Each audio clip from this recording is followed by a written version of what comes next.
आपके लिए हम नया चैप्टर, नई कहानी, नया कंसेप्ट शुरू करने वाले हैं जिसका नाम है एलिगेशन। एलिगेशन के बारे में मैं एक लाइन लिख रहा हूं, आप ये बात समझिएगा, ये चीज आपको दिमाग में फिट करनी है कि allegation is not a topic, allegation is a concept. मेरी इस बात को ध्यान रखना, एलिगेशन एक टॉपिक नहीं है, एलिगेशन एक कंसेप्ट है। ऐसा कंसेप्ट है ये जो आपके हर एक टॉपिक में अप्लाई होगा। बेटा मैं प्रॉफिट लॉस के क्वेश्चन में भी दिखाऊंगा आपको, मैं आपको टाइम, स्पीड और डिस्टेंस में दिखाऊंगा, हर एक टॉपिक में एलिगेशन का इस्तेमाल होगा। तो आज जो मैं आपको एलिगेशन के मूल मंत्र सिखाऊंगा, आज मैं आपको मूल मंत्र सिखाऊंगा, वो पूरा पूरा कंसेप्ट आपके हर एक टॉपिक में काम आएगा। दोस्तों आज की क्लास आपकी एलिगेशन की सबसे ज्यादा जरूरी क्लास है। जो बालक डायरेक्ट कल की क्लास में कूदेंगे उनको टॉपिक समझ नहीं आएगा। तो मैं चाहता हूं कि जो 5 मिनट का ब्रेक लेते हैं अपन अभी ले लें, ब्रेक पहले ले थोड़ा सा, ताकि फिर जब फ्लो में पढ़ेंगे लगातार तो फिर फ्लो टूट नहीं पाएगा अपना, लगातार कहानी पढ़ेंगे बेटा, ठीक है बेटा। 5 मिनट के एक शॉर्ट से ब्रेक का टाइम है, 5 मिनट के बाद बेटा हम पढ़ेंगे एलिगेशन, और आपको मैं गारंटी दे रहा हूं एलिगेशन का हर सवाल आप बड़े प्यार से कर पाओगे। कैसा सवाल है आइए बात करते हैं 5 मिनट के बाद।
पांच मिनट हुए नहीं, क्या हो गए भाई?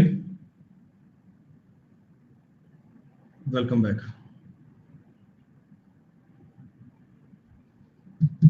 चलो कोई बात नहीं, ब्रेक लेके जाऊं भी कहा है, पानी पिया है बहुत है बस। अच्छा बेटा देखिए, अब मैं आपके सामने बेटा कहानी स्टार्ट कर रहा हूं एलिगेशन की। एलिगेशन एक्चुअली क्या है? एलिगेशन एक कंसेप्ट होता है। क्या है? जब दो अलग अलग मात्रा में अलग अलग चीजों को मिलाया जाता है। जैसे एक कंसेप्ट समझना बड़े प्यार से, तुम लोग दोस्तों एक दिन बाजार गए तुम एक दिन मार्केट गए और मार्केट में जाकर आपने चावल देखे, चावल मार्केट में एक चावल पड़े थे बेटा, चावल बड़े अच्छे थे, आपने दुकानदार बोले चावल क्या रेट है भाई, क्या रेट है? तो उसने कहा भाई चावल तुम्हें लग जाएंगे 20 रुपए पर केजी।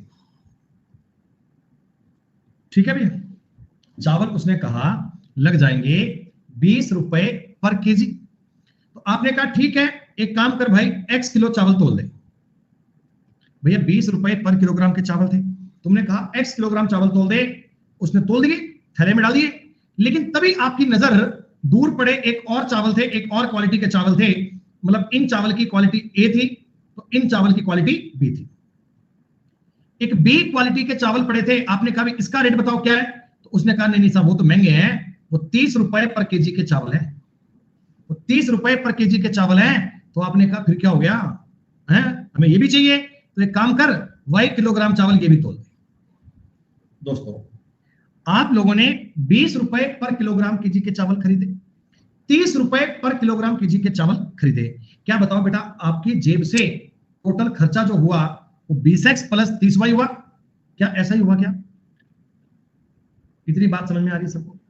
अच्छा अब मुझे बताओ, आपके पास जो टोटल क्वांटिटी आई, टोटल क्वांटिटी क्या वो x प्लस वाई केजी आ गई? क्या दोस्तों वो x प्लस वाई केजी आ गई? ठीक है, अब मैं आपको कहता हूं तुमने जब इनको मिलाया था ना, तुमने जब इनको मिलाया था तो जो तुम्हारा एवरेज रेट था ना, एवरेज रेट वो 24 रुपए पर केजी का आया। बेटा एवरेज रेट समझ रहे हो कि 20 रुपए प्रति किलोग्राम वाले चावल, 30 रुपए प्रति किलोग्राम वाले चावल तुमने मिलाए तो तुम्हारी जेब से जितना खर्चा हुआ उनका एवरेज रेट होना वो 24 रुपए पर केजी का आपको मिला। एक बार बताओ ये बात क्लियर? अब सुनो, एक बार तुम बताओ टोटल खर्चा कितना हुआ?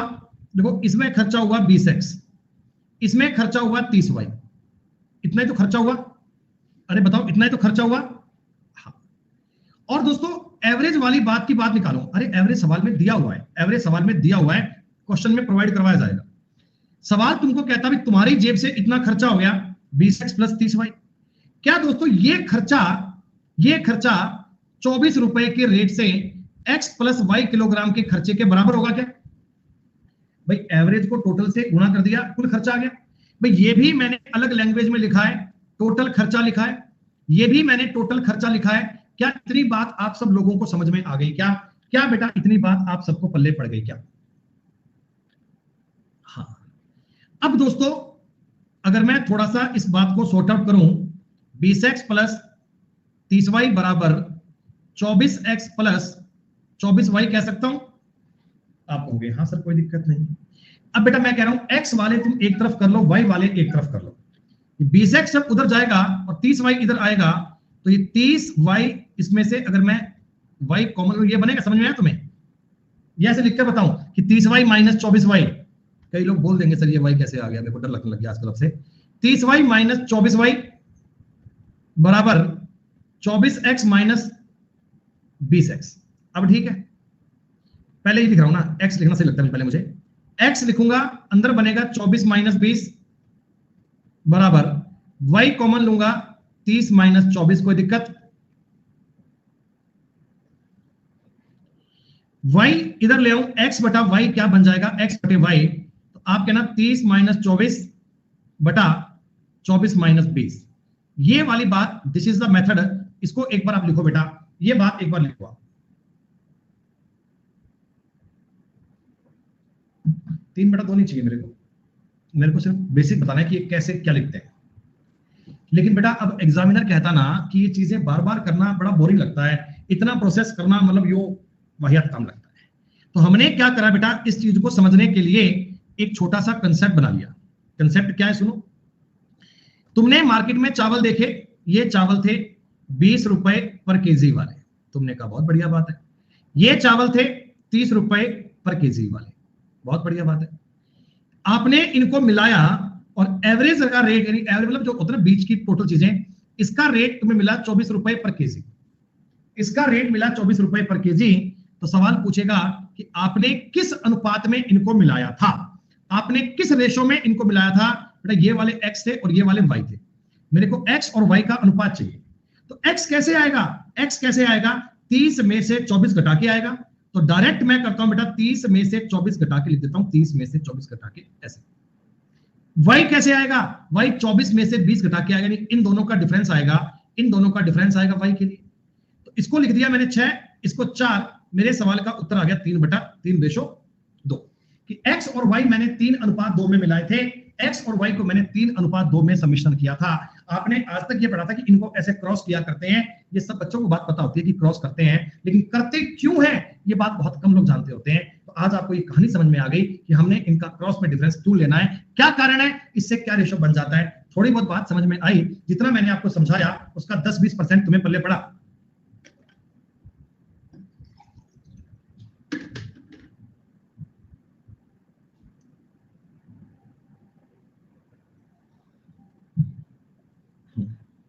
ठीक है, एक बात और सुनिएगा, मैं यही एग्जांपल एक बार आपके सामने और रिपीट कर रहा हूं। बेटा तुम एक दिन मार्केट में गए, तुमने कहा भैया ये वाली चाय पत्ती थी, चाय पत्ती। आपने कहा भी दुकानदार को ये चाय पत्ती क्या रेट है? उसने कहा 300 रुपए पर केजी। 300 रुपए पर केजी। हाँ बेटा साइकोलॉजिकल, इसको आप 2:3 भी लिख सकते हैं, कोई फर्क नहीं पड़ेगा। बस आपके नंबर में बेटा 2.5 नंबर का गैप आएगा और कोई दिक्कत नहीं है मेरे भाई, लिख सकते हो, अलाउड है। 2:3 लिखोगे तो 2.5 नंबर ही कटेंगे और कोई चक्कर नहीं है भाई, आराम से लिखो, कोई अपने को गोली नहीं मारेगा आकर के आपने क्यों लिखा, मर्जी है, लिख दिया। ठीक है, एक किस्म की चाय पत्ती आपने 300 रुपए पर केजी के हिसाब से परचेज करी। आपने एक चाय पत्ती और मार्केट से परचेज करी जिसकी वैल्यू थी बी, जिसका नाम था बी। वो बड़ी महंगी चाय पत्ती, तो 500 रुपए पर केजी की चाय पत्ती है, 500 रुपए पर केजी की चाय पत्ती। लेकिन आपने इन दोनों को मिलाया, इस अनुपात में मिलाया, इस प्रकार मिलाया कि एवरेज का जो रेट है ना वो 380 रुपए पर केजी मिला। आपने जब इनको मिलाया तो ऐसे मिलाया कि एवरेज का रेट 380 रुपए पर केजी मिला। दोस्तों ये जो एवरेज का रेट होता है ना, इसका अपन नाम बोलते हैं मीन वैल्यू। मीन वैल्यू का मतलब बेटा इन दोनों के बीच की वैल्यू। अब मेरी बात समझना बेटा, आप मेरी बात समझना, बड़े प्यार से समझना। तुम बाजार में चाय पत्ती खरीद रहे हो 300 रुपए पर केजी वाली, थोड़ी बहुत जितनी भी ले रहे हो। कुछ चाय पत्ती आपने 500 वाली खरीदी, आपने कितनी भी खरीदी फर्क नहीं पड़ता। इनको तुमने मिलाया तो बेटा एवरेज रेट जो आएगा, इनके बीच का रेट जो इनको मिलाने पर आपको रेट मिलेगा बेटा, कहीं ना कहीं इन दोनों के बीच में मिलेगा। क्या भाई? कहीं ना कहीं इन दोनों के बीच में ही आएगा। 300 से तो कम नहीं हो सकता भाई, 300 से तो कम नहीं हो सकता और 500 से ज्यादा नहीं हो सकता। ये बात आपको पता है ना भाई। मैंने बाजार से 2 चीजें खरीदी, एक का रेट 300 रुपए, एक का रेट 500 रुपए, अलग अलग मात्रा में खरीदी, तो मिलाने पर भी मेरा रेट जो आएगा वो 300 से कम नहीं आ सकता, 500 से ऊपर नहीं आ सकता, कहीं ना कहीं इनके बीच में एडजस्ट करेगा। किसके करीब आएगा वो फर्क नहीं पड़ता, लेकिन ये तो पता है ना कि इनके कहीं ना कहीं बीच में ही आएगा। बोलो ठीक है। अब मैं पूछ रहा हूं कि आपने इनको किस अनुपात में मिलाया? आपने इनको किस अनुपात में मिलाया? बेटा बड़ी सीधी सी बात है, इनका डिफरेंस 120, इनका डिफरेंस 80, मतलब कि आपने ना दोस्तों इनको 3:2 में मिलाया होगा, 3:2 में मिलाया होगा। ये जो रेशो आया बेटा, रेशो आया ना, ये इनकी क्वांटिटी, ये इनकी मात्रा को डिसाइड करता है, ये इनकी मात्रा को डिसाइड करता है। बेटा ये जो रेशो है ना, ये इनकी क्वांटिटी को डिपेंड करता है। क्या बताइए, ये बात आप लोग कैच कर पाएंगे? सिर्फ डिफरेंस ही तो लेना है, डिफरेंस लेते ही बात क्लियर है। अच्छा, अब वो सवाल में थोड़ी बात को जोड़ेगा, अब वो थोड़ा क्वेश्चन को आगे ट्विस्ट देगा, आपको बोलेगा कि यदि बी प्रकार की चाय पत्ती, अगर बी प्रकार की चाय पत्ती 100 केजी थी, 100 केजी थी, तो टोटल चाय पत्ती ज्ञात करो टोटल। तो क्या ये बताओ बेटा, रेशो बनाने के बाद में वैल्यू सिस्टम आ गया? क्या ये वैल्यू सिस्टम आ गया कि 100 2 की वैल्यू है, आपको 5 की वैल्यू चाहिए, 250 आंसर आ गया। मतलब दोस्तों मेरे प्यारे बच्चों, आप एक बात को अपनी मस्तिष्क में फिट करके चलो बेटा, एक बात को आप बिल्कुल तरीके में अंडरस्टैंड करके चलो कि हमें ये सवाल करने के लिए लैंग्वेज को ऑब्जर्व करना होगा, लैंग्वेज का कंसेप्ट अंडरस्टैंड करना होगा। वैल्यू सिस्टम की बात तो बड़ी इजी है, वैल्यू सिस्टम तो आप लोग बहुत पहले से पढ़ रहे हैं, वैल्यू सिस्टम तो आप लोगों को बच्चे बच्चे को पता है। मैं तो आपको एलिगेशन सिखाना चाह रहा हूं, मैं तो आपको एलिगेशन बताना चाह रहा हूं बेटा। सुनो एक बात और समझना, जैसे अरे सब भविष्य चलते जाओ बेटा, एक बार चलते जाओ। बेटा अपनी क्लास में ना ये बॉयज है और ये गर्ल्स है, क्लास में स्टूडेंट है, बॉयज है और गर्ल्स है। मैंने इनका डीप से एवरेज निकाला, एवरेज किसका, मार्क्स का। इन्होंने एक पेपर दिया दोस्तों, बॉयज के एवरेज नंबर आए हैं 65। बेटा 65 बॉयज का एवरेज है, इसका मतलब क्या है कि लगभग 65 नंबर प्रति बॉय आए हैं, 65 नंबर प्रति बॉयज आए हैं। और गर्ल्स के एवरेज नंबर आए थे 78%। ओ भाई साहब, बॉयज के तो एवरेज नंबर है 65, गर्ल्स के एवरेज नंबर है 78, और पूरी क्लास का मैंने एवरेज चेक किया ना तो 70 मिला। पूरी क्लास का मैंने एवरेज चेक किया, कितना मिला, 70। मैं आपसे ही जानना चाहता हूं कि क्लास में बॉयज और गर्ल्स किस रेशो में आएंगे, किस रेशो में।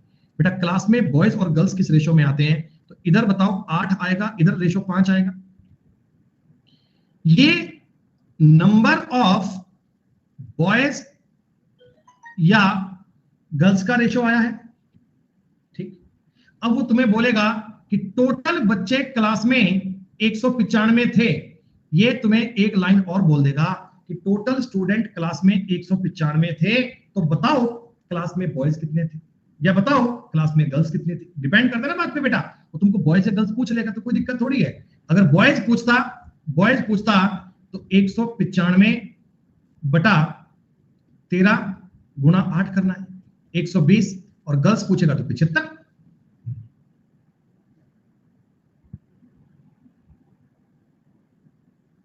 ओके बेटा, ठीक है। एक बार कहानी और समझो, सुनो बेटा। अगर मैंने आपको कोई वस्तु का रेट दिया है, ध्यान से समझना। रेट का मतलब होता है बेटा, जैसे मान लो मैं बोलता हूं ये वस्तु 15 रुपए पर केजी है, पर केजी। रेट इस बात पे डिपेंड करता है कि आपकी वैल्यू क्या है, रेट इस बात पे डिपेंड करता है कि आपकी वस्तु का प्राइस क्या है, यानी पर केजी का रेट क्या है। हाँ जी बच्चों, अभी कर रहा हूँ, भूल जाता हूँ, क्लास चलती मेरी भी ना, 6 बजे करता हूँ। सेकंड का दोस्तों रेट था 23 रुपीज पर केजी। एक मिनट रुको भैया, केबल वाले का फोन आया कि सर वो केबल की पेमेंट ड्यू है, ले भाई। सुनो, आपने इनको मिलाया 20 रुपीज पर केजी का रेट आया, ठीक है, 20 रुपीज पर केजी का रेट आया। दोस्तों आपने इन दोनों का जब एवरेज डिफरेंस निकाला तो 3:5 आएगा क्या। और ये जो 3:5 आएगा बेटा, मैं आपको बोलना चाहता हूं, ये इनकी क्वांटिटी का रेशो आएगा, ये इनकी मात्रा का रेशो आएगा। रेट अगर दे दिया जाए तो ये इनकी मात्रा का रेशो आता है। क्या बात समझ में आ रही है तुम्हें।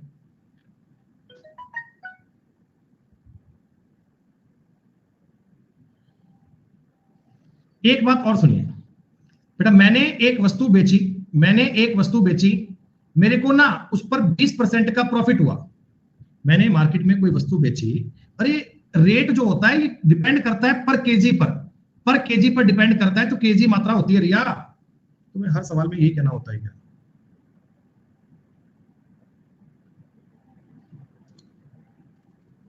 रुक जाओ 1 मिनट।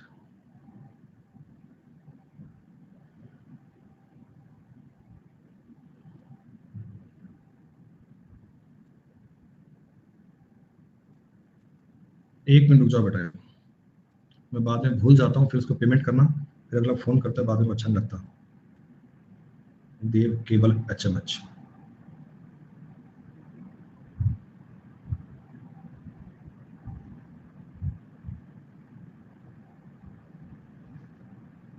हाँ भाई सुनो, आपने एक वस्तु बेची बेटा, 20% का प्रॉफिट हुआ। दूसरी एक वस्तु और बेची, ये 25% का प्रॉफिट हुआ। ये बेटा 25% का प्रॉफिट हुआ। टोटल मिलाकर आपने देखा ना, टोटल मिलाकर क्या हुआ, तो समझ में आया जी, टोटल मिलाकर तो 22% ही हुआ है। आपको बेटा मैंने बताया था ना कि ये जो मीन वैल्यू आती है ये कहीं ना कहीं इन दोनों के बीच में आती है। अब इनका जो डिफरेंस बनेगा 3:2, बेटा ये जो रेशो बनेगा ना, रेशो, ये इनके सीपी का बनेगा दोस्तों, ये इनके कॉस्ट प्राइस का बनेगा। कॉस्ट प्राइस का कैसे बनेगा, क्योंकि प्रॉफिट जो अपन काउंट किया करते हैं ना, ये प्रॉफिट दोस्तों सीपी पर काउंट होता है हमेशा। ये प्रॉफिट दोस्तों सीपी पर काउंट होता है ना, रेट आपका मात्रा पे डिपेंड करता है, तो मात्रा की वैल्यू बनती है। तो सीपी पर रेट डिपेंड करता है, तो सीपी के अकॉर्डिंग बनेगा। अरे कुछ बात समझ में आई, थोड़ा सा पॉइंट क्लियर हुआ। जैसे एक बात मैंने आपको बोली कि मैंने आपको 1 रुपया दिया ब्याज पर, हर एक टॉपिक की बात बनेगी बेटा। बेटा मैंने आपको टॉपिक कुछ रुपया दिया ब्याज पे, थोड़ा सा पैसा मैंने आपको दिया 8% पे, थोड़ा सा पैसा मैंने आपको दिया 15% पे, एवरेज मेरे को 10% का ब्याज मिला, दोनों को मिलाकर मेरे को 10% का ब्याज मिला। तो आप ये बताओ इनका जो अनुपात बनेगा 5:2, बेटा क्या ये इनके प्रिंसिपल का रेशो बनेगा? क्यों? क्योंकि बेटा ब्याज की कैलकुलेशन हमेशा प्रिंसिपल पे तो होती है। अरे तुमको ऐसे तो पता है ना कि ब्याज काउंट किस पे करते हैं? प्रिंसिपल पे। ब्याज काउंट किस पे करते हैं? प्रिंसिपल पे। तो लास्ट में जो रेशो बनता है वो किस चीज का बनता है ये तुम्हें पता होना चाहिए। जैसे क्वांटिटी के मामले में या रेट के मामले में या प्रॉफिट के मामले में रेशो किस बात का बनने जा रहा है। सुनो बेटा तुम्हारी बात, एक बात, तुम्हारे पास एक बाइक है, वो 75 किलोमीटर पर आवर की स्पीड से चलती है, पर आवर, गौर कीजिए 75 किलोमीटर पर आवर। एक और गाड़ी है बेटा, वो 85 किलोमीटर पर आवर की चाल से चलती है। एवरेज इनकी चाल में मान लेता हूं 80 किलोमीटर पर आवर। बेटा अब जो रेशो बनेगा क्या बताओ इनके टाइम का बनेगा क्या? हाँ ये बात मैं आपसे कहना चाहता हूं। तो अभी तक मैंने आपको एलिगेशन की बड़ी बेसिक वाली, बड़ी सिंपल वाली बात बताई है, बड़ा छोटा सा कंसेप्ट आप लोगों को सिखाया था। क्या आप लोगों को समझ में आया क्या?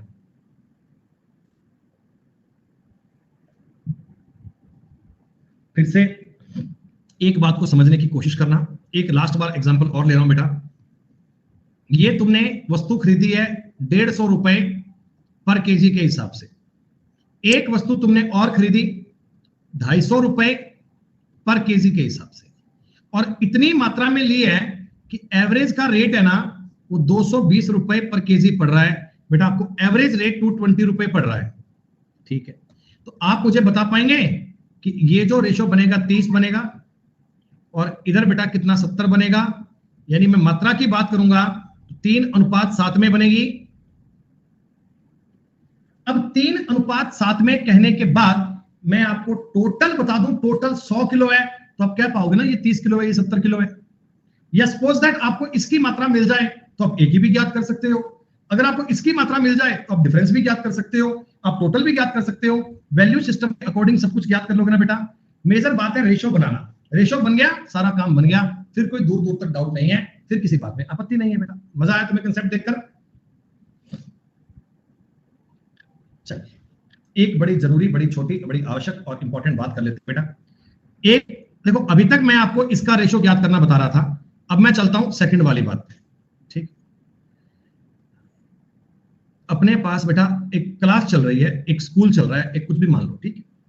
इसमें ना कुछ तो बॉयज हैं और कुछ गर्ल्स हैं, और ये बता दिया मैंने आपको बेटा, ये मैंने बता दिया कि क्लास में बॉयज है 40 और क्लास में गर्ल्स कितनी है 30।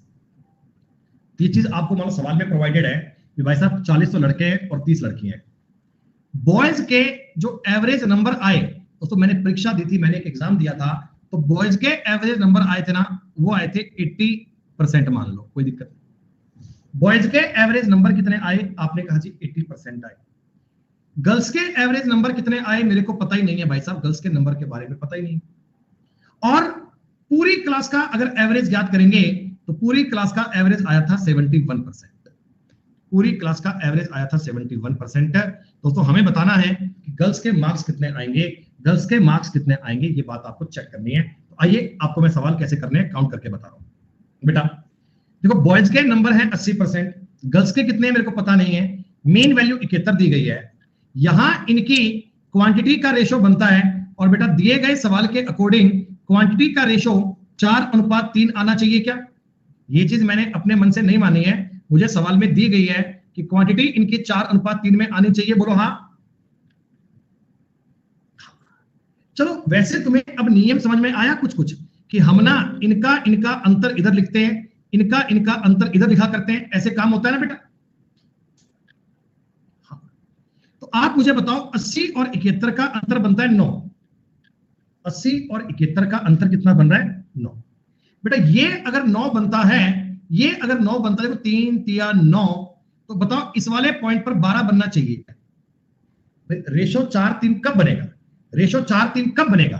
जब यहां 12 आएगा, ये जरूरी बात है। इधर अगर 9 था तो इस वाले पॉइंट पे कितना बनेगा 12, 3 तिया 9 4 तिया 12, ये 12 आपको समझ में आया।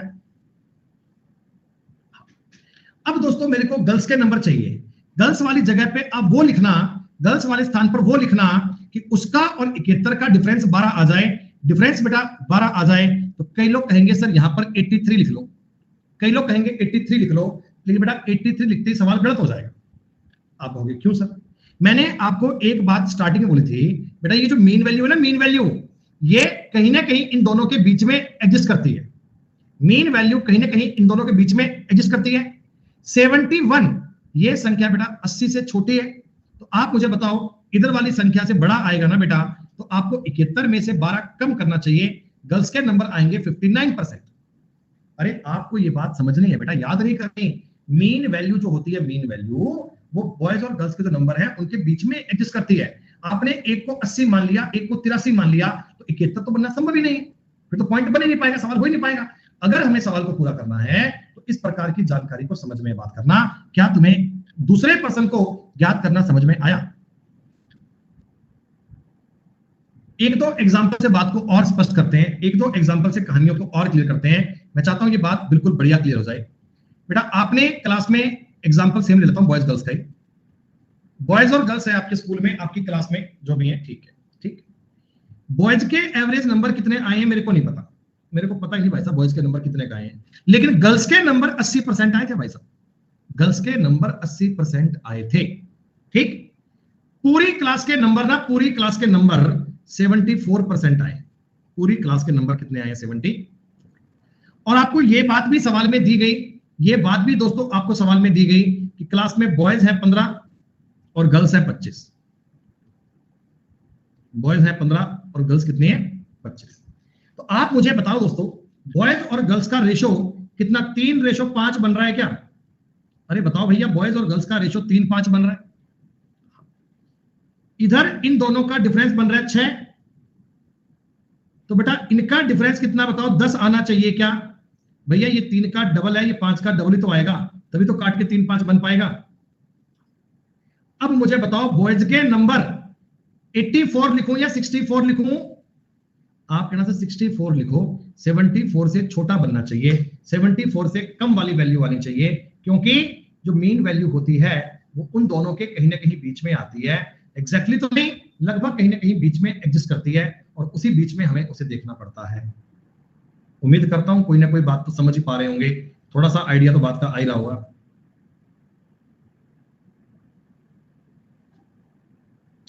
पहला मैंने आपको तरीका बताया था इनका क्वांटिटी ज्ञात करने का, कि क्वांटिटी में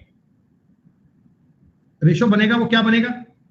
फिर मैंने बताया कि अगर रेशो दिया जाए, मीन वैल्यू दी जाए, ऊपर में से एक चीज गायब कर दी जाए ना, तो गायब वाली वस्तु को भी आप याद कर सकते हो। एक एग्जांपल और देख लो दोस्तों, तुम बाजार में गए चावल लेने, 1 किलोग्राम ए वाले चावल और बी वाले चावल, दो कैटेगरी के चावल बाजार में मिलते हैं। आपने कहा ठीक है सर, इस चावल का तो रेट मेरे को पता है 50 रुपए पर केजी है, ये वाले चावल हैं इनको 50 रुपए पर केजी। और आपने जो ये मिलाए थे ना भाई साहब, आपने जो ये बात मिलाई थी, ये दोस्तों 3:5 में मिलाए थे। ए वाली कैटेगरी और बी वाली कैटेगरी के चावल तुमने 3:5 में मिलाए थे। ये बात आपको सवाल में दे दी गई, आपको ये बात दोस्तों क्वेश्चन में दे दी गई, और ऐसे मिलाए कि एवरेज का रेट था ना, एवरेज का रेट वो 25 रुपए, 25 क्या 30 मान लो, 30 रुपए पर केजी पड़ गया। प्यारे बच्चों, एक मेरी बात को समझ लीजिएगा, इन दोनों का अंतर यहां आता है ना, 50 और 30 का अंतर यहां बनता है 20। अंतर क्यों लेते हैं आपको समझ में आ गया? आपको समझ में आ गया दोस्तों? ये बताओ 4 गुना है तो इधर भी 4 गुना आएगा, 12 आना चाहिए। अरे बताओ भैया 12 बनना चाहिए। और इधर वाले चावल का रेट 30 रुपए में से 12 रुपए कम 18 रुपए पर केजी आना चाहिए। क्या बी वाले चावल का रेट सारे बच्चे ज्ञात करने में सक्षम है क्या? सारे बच्चे ज्ञात कर पा रहे हैं क्या? सारे बच्चे फाइंड कर पा रहे हैं क्या? अभी तो मैं आपको बेटा कंसेप्ट सिखा रहा हूं, तो कंसेप्ट के लिए मैंने आपको कुछ एग्जांपल ले लेकर बात स्पष्ट की है, और मैं ये उम्मीद करता हूं कि बिल्कुल शालीनता से आप इन बातों को समझ पा रहे होंगे। आपके सामने अब ये सवाल कभी दिक्कत महसूस नहीं करवाएंगे। दोस्तों अब अपन चलते हैं सबसे इंपॉर्टेंट जगह पे। तीसरा बेटा आपका सबसे इंपॉर्टेंट रूल आ गया, जिसका नाम आता है mean value. This is the most important concept. सबसे ज्यादा जरूरी ये बात काम आती है दोस्तों, मीन वैल्यू ज्ञात करना। जरा गौर कीजिएगा, एक बार मैं यही एग्जांपल तो जो आपके सामने है। मेरे पास ए वाले चावल, मेरे पास बी वाले चावल, दो प्रकार की कैटेगरी के चावल है। इनको मैंने मार्केट से खरीदा है 50 रुपए पर केजी के हिसाब से। ये वाले मैंने चावल लिए हैं दोस्तों 18 रुपए पर केजी के हिसाब से। दो प्रकार के चावल लिए हैं मित्रों मैंने, एक तो लिए हैं 50 रुपए के पर केजी के हिसाब से, दूसरे लिए मैंने 18 रुपए पर केजी के हिसाब से। ठीक है, इन दोनों को मैंने 3:5 में मिक्स कर दिया। 3:5 में मिक्स कर दिया। मान लो ये बात भी मेरे को एग्जामिनर ने दे दी भाई कि तुमने 3:5 में इनको मिलाया है, तो अब सवाल ये उठता है कि जो आपके पास एवरेज आएगा ना, एवरेज, उसका रेट क्या बनेगा? एवरेज का रेट दोस्तों क्या बनेगा? एवरेज की वैल्यू क्या बनेगी? आपको क्वेश्चन समझ में आ गया? मैं मीन वैल्यू फाइंड करना चाह रहा हूं। दोनों चीजों के अलग अलग रेट समझ में आ गए? हाँ। दोनों चीजों की मात्रा का रेशो दे दिया गया? हाँ। मीन वैल्यू चाहिए। सबसे पहला तरीका है, इसका नाम है वेटेड एवरेज। यानी कि हम डायरेक्टली इनका एवरेज लेके चलेंगे। बहुत आसान तरीका है, बड़ा सिंपल तरीका है, बिल्कुल इजी वाली बात है। ठीक है बेटा, तुमने ये बताओ 50 रुपए के हिसाब से अगर 3 किलो चावल लिए होते तो तुम्हें इतना रुपया खर्च करना पड़ता? 50 रुपए के हिसाब से तुमने 3 किलो चावल लिए तो इतना रुपया खर्च करना पड़ेगा। 18 रुपए के हिसाब से तुमने 5 किलो चावल लिए तो क्या इतना खर्च करना पड़ेगा? बोलो, सही लिख रहा हूं एक चीज? अच्छा, इन दोनों को जोड़ूंगा तो ये टोटल खर्चा आ गया, टोटल खर्चा। और टोटल खर्चा करके तुम्हें इतने चावल मिले हैं, ये बात समझ में आई? 150 रुपए और 90 रुपए। बेटा 150 और 90 होते हैं 240। 240 रुपए में तुम्हें 8 किलो चावल मिल गए। क्या बच्चों 30 रुपए पर किलो का रेट आ गया क्या? 30 रुपए पर केजी का प्राइस आ गया क्या? तो एवरेज से आपने उत्तर ज्ञात कर लिया। 30 रुपीज पर केजी का आंसर आया दोस्तों। बड़े अच्छे प्रकार से उत्तर आ गया।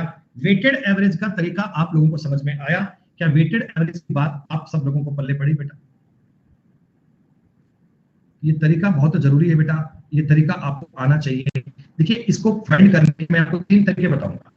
आप ये मत सोचना कि सब तीनों में से बढ़िया कौन सा है। तीनों अच्छे हैं, तीनों अच्छे होंगे। आवश्यकता के अनुसार, सवाल की रिक्वायरमेंट के हिसाब से, क्वेश्चन के अकॉर्डिंग हम इस तरीके को अप्लाई करना पड़ेंगे। कैसे, अभी समझना। सेकंड जो मेरा मेथड है बेटा, सेकंड जो मेरा तरीका है, इसका नाम है डिफरेंस मेथड। डिफरेंस मेथड तो आपके लिए और भी जरूरी है। हर प्रकार के क्वेश्चन के बेटा कुछ एरिया होते हैं, कुछ लिमिट्स होती हैं, जहां तक वो काम करता है उसके बाद उसे बदलना पड़ता है। समझो डिफरेंस मेथड क्या है बेटा। ये मैं देखो बता रहा हूं आपको। इसका रेट है 50 रुपए, इसका रेट है 18 रुपए। इसका रेट है 50 रुपए, इसका रेट है 18 रुपए। दोनों के रेट का अंतर कितना? 32 रुपए आ रहा है क्या बेटा? एक का रेट है 50 रुपए, एक का रेट है 18 रुपए। इन दोनों के रेट का डिफरेंस कितना आ रहा है? दोनों के रेट का डिफरेंस कितना आ रहा है? आप कहोगे 32 रुपए, आप कहोगे 32 रुपीज। सही है ना बेटा? आपको केवल एक ही काम करना है, आपको केवल एक ही बात समझनी है कि इस 32 रुपए को 3:5 में डिवाइड कर दो। बेटा 32 रुपए को 3:5 में डिवाइड कर पाओगे तो आप कहोगे सर ये बनेगा 12 और ये बनेगा 20। अरे बेटा रेशो में डिवाइड करना आपको आता है ना मेरे भाई? रेशो में डिवाइड करना आपको आता है ना? बताया गया था आपको ये बात। तो अब देखो ये 12 बन गया और ये 20 बन गया दोस्तों। बात बड़ी शालीनता से उत्तर आ गया। क्या आंसर आया? देखो आपका जो मेन वैल्यू आएगा 50 में से 20 घटाओगे तो भी 30 आएगा, 18 में 12 जोड़ोगे तो भी 30 आएगा। आपको ये बात पता है ना कि मेन वैल्यू जो आएगी वो 18 से बड़ी आएगी और 50 से छोटी आएगी। 18 से बड़ी और 50 से छोटी, तो या तो 18 में 12 जोड़ लो तो भी 30 आ रहा है, या 50 में से 20 कम कर लो तो भी 30 आ रहा है। क्या बताओ ये सेकंड वाली बात सबको समझ में आई? सेकंड वाला पॉइंट सबको समझ में आया क्या? बालक कह रहे हैं हाँ सर। ये तो बात हमें समझ में आ गई, इसमें कोई दिक्कत नहीं है। अरे आप एक बार लॉजिक समझो बेटा, आप एक बार बात का मतलब समझो बेटा। आपको मैं ये कहना चाहता हूं, अरे भैया कंफ्यूज काहे हुए यार उज्जवल भैया, कैसे समझोगे? ऊपर वाली चीजों का अंतर लेना है, रेट का डिफरेंस लेना है बेटा, और डिफरेंस को रेशो में इक्वल इक्वल बांट दो। जैसा भी अनुपात है उसको बेटा इक्वल इक्वल बांट दो और आपकी बात आपकी क्लियर हो जाएगी। एक बार तुम्हें मैं डिफरेंस मेथड की बात, अरे यार नितिन भैया मेरे बस की बात नहीं। अब यार तुम 32 को 3:5 में डिवाइड नहीं कर सकते। 32 को 3:5 में कोई डिवाइड नहीं कर सकते क्या? अगर तुम 32 को ही 3:5 में डिवाइड नहीं करोगे भाई, फिर तो भाई मैंने जो पहली क्लास से चीजें आपको बताई हैं वो सब जीरो काम हो गया, वो सारी कहानी बेटा खत्म ही हो गई। चलो कोई बात नहीं, 10 एग्जांपल दूंगा तुम्हें मैं, क्लास को 10 मिनट के लिए एक्सटेंड कर रहा हूं, 10 मिनट बाद लंबी कर रहा हूं, ठीक है। तीसरा जो तरीका बता रहा हूं बेटा, तीसरा, this is called deviation method. और मैं ये भी जानता हूं कि जब तुम लोग पेपर में सवाल कर रहे होंगे ना, तो सबसे ज्यादा बार डेविएशन को अप्लाई करो। देखना कैसे, सुनो, मेरे को ये मीन वैल्यू फाइंड करनी है भाई साहब। ये सवाल में दिया गया 50 रुपए, ये सवाल में दिया गया 18 रुपए, और कुछ मेरे को दिया हुआ है 3:5। समझना लैंग्वेज को बड़े प्यार से दोस्तों। क्या आप ये जानते हैं क्या कि अपना जो मीन वैल्यू फाइंड करेंगे ना, वो कहीं ना कहीं 18 और 50 के बीच में एग्जिस्ट करेगा, वो कहीं ना कहीं 18 और 50 के कहीं ना कहीं बीच में आएगा, लगभग कहीं ना कहीं बीच में आएगा। हालांकि ये तो नहीं पता एग्जैक्टली कहां आएगा, पर ये पता है भी, आइडिया सा पड़ रहा है कि लगभग कहीं ना कहीं बीच में आना चाहिए। क्लियर? तो एक मिनट रुक जा भाई, किधर गया? ठीक है, अब मैं आपको कह रहा हूं बेटा, आप ना इन दोनों के बीच में कोई भी संख्या एज्यूम कर लो, कोई भी जो तुम्हारा मन करे वो कर लो, जो तुम्हारा मन करे। 18 और 50 के बीच में से ना कोई संख्या मान लो। आपने कहा मैंने 25 मान लिया, ले भाई मैंने आपकी बात मानी है, अपने मन से कुछ नहीं करा, मैंने 25 मान लिया, ठीक। अब जरा समझना बहुत ध्यान से, बहुत गौर से समझना। तुमने 25 माना है, ये लिखा है 50, बेटा कितना ज्यादा है, कितना ज्यादा है? आप कहोगे 25। 25 ज्यादा है कितनी बार? 3 बार। देखो 3 लिखा है ना, 25 ज्यादा है 3 बार, तो 25 तिया कितना बन गया? 75। 25 तिया कितना बन गया? 75। ये 25 से कितना कम है? ये 25 से कितना कम है? ये 25 से 7 कम है, 7। और 7 कम कितनी बार? 5 बार। 7 5 35 माइनस का, ये 7 कम था और ये 5 कम था, 35। इस 35 को सभी लोगों में इक्वल इक्वल बांट दो, इस 35 को सारे लोगों में इक्वल इक्वल बांट दो, तो बेटा ये बन गया 25 प्लस इनका डिफरेंस 40। 40 में 8 का भाग दूंगा 5, 5 का मतलब आपका वेटेड एवरेज कितना आया? 30। खत्म। आपने कहा गुरुजी हमने तो 25 नहीं माना, हमने 40 मान लिया, है ना? बालक के मन में सवाल आएगा, बोला गुरुजी मैंने तो 40 मान लिया, फिर क्या करूं? तो मैं कहूं चिंता मत कर, गौर कर एक बार मेरी बात पे। ये कितना ज्यादा है? 10। कितनी बार? 3 बार। आपने कहा कितना ज्यादा है? 10। कितनी बार? 3 बार। तो क्या प्लस का 30 करना पड़ेगा? प्लस का 30 करना पड़ेगा। बेटा ये कितना कम है? 22। कितना कम है? 22। कितनी बार? 5 बार। तो माइनस का 110। इसको सब लोगों में इक्वल इक्वल बांट दो। 5 और 3 8 होते हैं ना, 8 लोगों में इक्वल इक्वल बांट दो। तो 40 देखो माइनस का बनेगा, माइनस का 80/8। 80/8 का मतलब 10 होता है, तब भी आपका वेटेड एवरेज 30 ही आएगा, तब भी आपका वेटेड एवरेज 30 ही आएगा।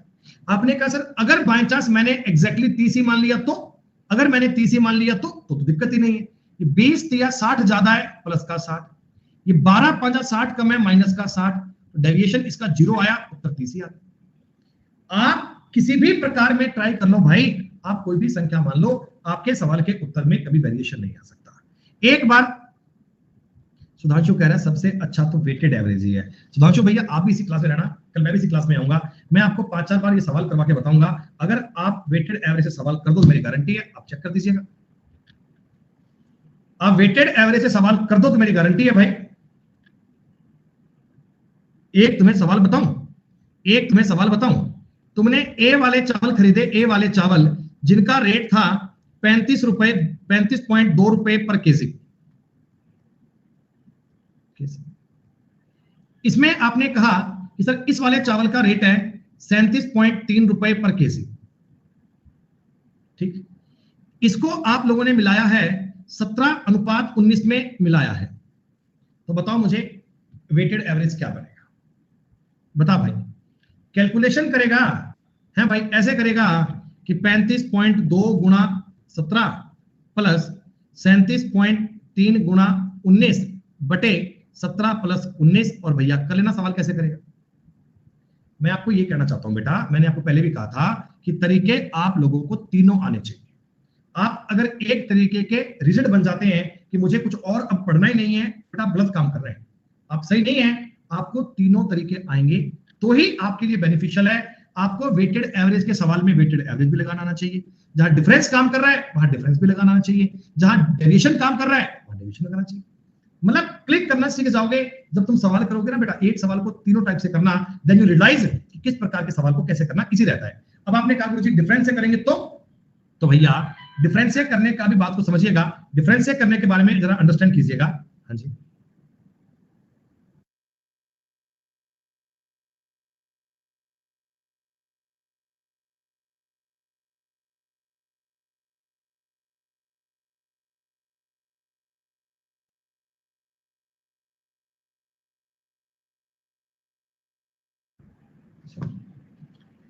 तो बेटा आप मेरी बात समझना, डेविएशन का तरीका सबसे बेस्ट रहेगा। ये भी कई बार कैलकुलेशन को लेंदी कर सकता है। अगर कैलकुलेशन इतनी आसान है, ये 50 3 18 5 है, बहुत इजी है, तो हंसते खेलते अप्लाई करो, कोई दिक्कत ही नहीं है। बेटा डिफरेंस वाली बात भी और आसान है, लेकिन मान लो कई बार इन दोनों का डिफरेंस मान लो हो जाता सपोज दैट 19, मान लो संख्याएं ऐसी बन जाती कि डिफरेंस इनका बन जाता 19, तो 19 को तुम 3:5 में काट पाते क्या? 19 को 3:5 में काट पाते क्या बेटा? तो काट नहीं पाते। तो चीजें डिपेंड करती है क्वेश्चन की वैरायटी पर। मैं आपको तीन तरीके इसलिए बता रहा हूं कि तीनों प्रकार के लैंग्वेज आपको समझ में आ जाएं, तीनों प्रकार की बातें पल्ले पड़ जाए। ठीक है, सहज पके सो मीठा हो डायलॉग आपने हमारा हम पे चिपका दिया। बॉयज और गर्ल्स एक क्लास की बात है बेटा। बॉयज के नंबर आए हैं 78, गर्ल्स के नंबर आए हैं 50, और क्लास में बॉयज और गर्ल्स का रेशो कितना है? 4:3। मान लीजिए एक पल के लिए आपको यह जानकारी दे दी गई, ठीक, बस समझना बेटा, थोड़ी फास्ट समझना। पहला तरीका बता रहा हूं, वेटेड एवरेज 78 गुणा 4 प्लस 50 गुणा 3, उत्तर कोई मत देना बेटा, बिना मतलब ब्लॉक हो जाओगे। 7 कहां से आया ये भी समझ लो, 4 + 3। अरे आपको वेटेड एवरेज सबको समझ में आया क्या? सारे बच्चे कमेंट करके बताओ सर वेटेड एवरेज क्लियर है। लेकिन देखो भैया गुना करना पड़ रहा है यार, 8 चौका 32 का 2 3, 7 चौका 28 और 3 31, ऐसे बहुत टाइम लगता है। I am feeling very very bore. 462 में अगर 7 का भाग दूंगा, 7 छिका 42, 7 छिका 42, 66 रुपए पर केजी आ गया। वेटेड एवरेज से आपने सवाल का उत्तर ज्ञात कर लिया। आपने कहा गुरुजी कोई दिक्कत नहीं है, बड़े प्यार से उत्तर आ गया हमारा। सेकंड मैं कह रहा हूं तुम डिफरेंस मेथड लगा लो यार, कोई दिक्कत नहीं। हर एरिया में हर सवालों का एक लिमिटेशन होता है। क्या बेटा इन दोनों का तुमने अंतर ज्ञात किया, 28 आया क्या? क्या इन दोनों का गैप 28 था? इस 28 को 4:3 में तोड़ पाओगे? अरे 28 को 4:3 में काट सकते हैं ना भैया, 4:3 में तोड़ पाओगे ना? तो 28/7 करना पड़ेगा, ये 4 बार कटेगा, ये 16 बनेगा और ये 12 बनेगा। ये 16 और 12 कैसे आया बेटा, इधर चिंता मत करना, ये बात आपको पता होनी चाहिए। 16 और 12 यानी यहां वाली वैल्यू 16 है, यहां वाली वैल्यू 12 है। आपको ये समझ में आ गया कि आपकी जो मीन वैल्यू आएगी ना, 50 से 16 जोड़ने पर आएगी या 78 से 12 कम करने पर आएगी। क्या दोनों ही केस में 66 सेम आ रहा है बेटा? अरे बोलो बोलो बोलो। कल तुम्हें मैं डायरेक्ट इसके सवाल करवाऊंगा गोली चोट, कल जाएंगे सवाल फटाफट। ये जो तरीका मैं आपको आज बता रहा हूं ना, ये तरीका आप घर पे रिपीट करना भाई साहब, 2 4 5 बार रिपीट करना, 2 4 5 बार बात समझना, ठीक है। अब तीसरे वाले को बहुत ध्यान से पढ़िएगा। मैं एक बात जानता हूं भाई साहब कि ये 78 है, ये 50 है, मीन वैल्यू कुछ भी मान लो, आजाद हो रहे, मैं कहता हूं तुम 60 मान लो, कोई फर्क नहीं पड़ता, जैसा तुमने बताया मैंने मान लिया, ठीक है। अब आप समझना, क्या आपका नंबर ये 60 से ज्यादा है क्या? अरे क्या ये नंबर 60 से ज्यादा है क्या? कितना ज्यादा है बाबूजी, कितना ज्यादा है बताओ बताओ बताओ। आप कहना जी 18 ज्यादा है। और 18 ज्यादा कितनी बार? 4 बार। 18 कितनी बार? 4 बार। तो ये बन गया जी प्लस का 72। ज्यादा है मतलब प्लस में, प्लस का 72, ठीक है। ये कितना कम है? ये 10 कम है 10, 10 कम कितनी बार, 3 बार, तो माइनस का कितना हो गया 30। और ये जो डेविएशन आया दोस्तों, इसको 4 और 3 में इक्वल इक्वल बांट दो, खरबूजा कटेगा सब में बटेगा दोस्तों, बटा में 10 क्यों है 7 आएगा। रिजल्ट देखो 60 प्लस बेटा ये 42 बटा 7 क्या बताओ 6 बार कटेगा, 60 और 6 कितना आ गया 66। ये क्या बात है सर, इतना इजी? हाँ इतना इजी बेटा। आपने कोई भी और नंबर एज्यूम कर लिया होता, आपने कोई भी और नंबर एज्यूम कर लिया होता, बहुत बढ़िया भाई, मैंने इसको सिखाने में पूरी एफिशिएंसी लगा दी अपने।